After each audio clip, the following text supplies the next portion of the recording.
Hey YouTube, it's Dimitri, and today we're going to talk about citrus summer care here.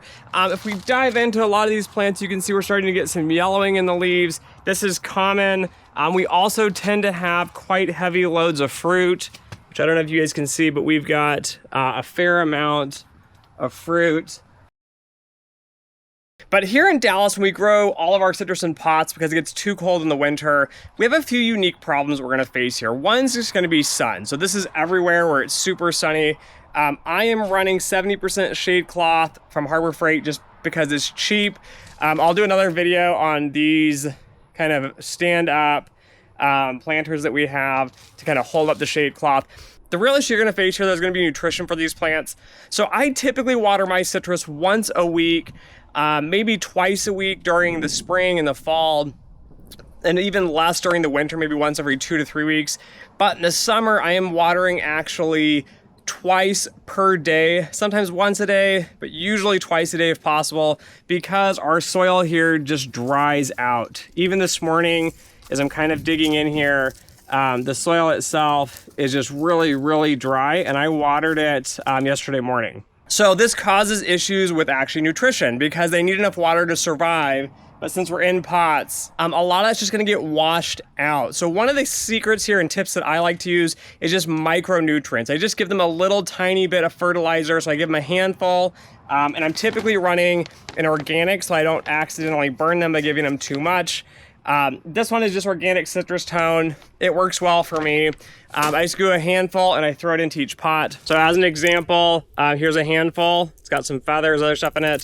You just sprinkle it around in the pot and that will be good enough here. Now, other options you can use is, this one is Grow Well, again, another organic, so we reduce burning, but it feeds up to 3 months because it's a slow release. This is another option. Again, I wouldn't put heavy amounts of fertilizer. I tend to do this once a month just to help with the tree's stability, their growth. We have equal growth across the time in the month here, but also with these pots, I don't want to spend a bunch of money on fertilizer and then have all of it just wash right out those pots. Other alternatives I've seen people use and I've tried, this is fish plant food. Again, it says it won't burn. It's 511 on the nutrients here. You can use this and water this in, but again, it's gonna water through pretty quickly. I have not seen any advantage of using this, and it smells awful, and it's a lot more work, at least for me, putting it in a watering can and doing all that, versus just grabbing some dry fertilizer. Something else I've also tried in the past is gonna be clean kelp. So this is just a seaweed fertilizer, provides some micronutrients, but the only benefit I have really seen is with heat stress. So when I had just a handful of these trees, and I didn't have the shade cloth up here, what we ended up doing is just setting them back here and scooting them as close to the house as possible with these two buildings, the shop on the right and the house on the left, trying to shade them for most of the day so they wouldn't burn.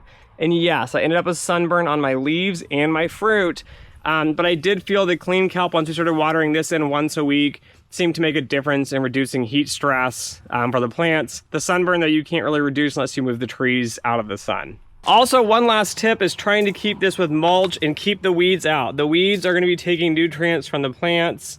I leave them in here because, well, I'm just lazy. I also don't have as much mulch in these as I should have. Some of these had a lot more mulch, which you can kind of see in this pot, for example, but it's starting to kind of wear out and disintegrate into the pots. It is time to re-up these because a lot of these, the roots are kind of exposed a little bit, which is okay for citrus.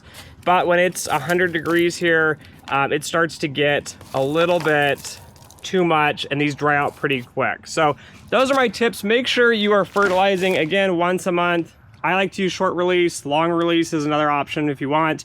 But just do a little bit here and there because anything you put in these pots is gonna get rinsed out in a fairly short period of time. So, and also to note, these fertilizers aren't necessarily going to get every micronutrient that you need. I know some of the fertilizers are really expensive and say that, but often I still have to add some pellets that are iron or some Epsom salt for, I think it's the manganese or magnesium that we gotta throw in. And sometimes you gotta add a few extra things here and there to keep these trees green and fruiting. So don't be sold too much on the fertilizers.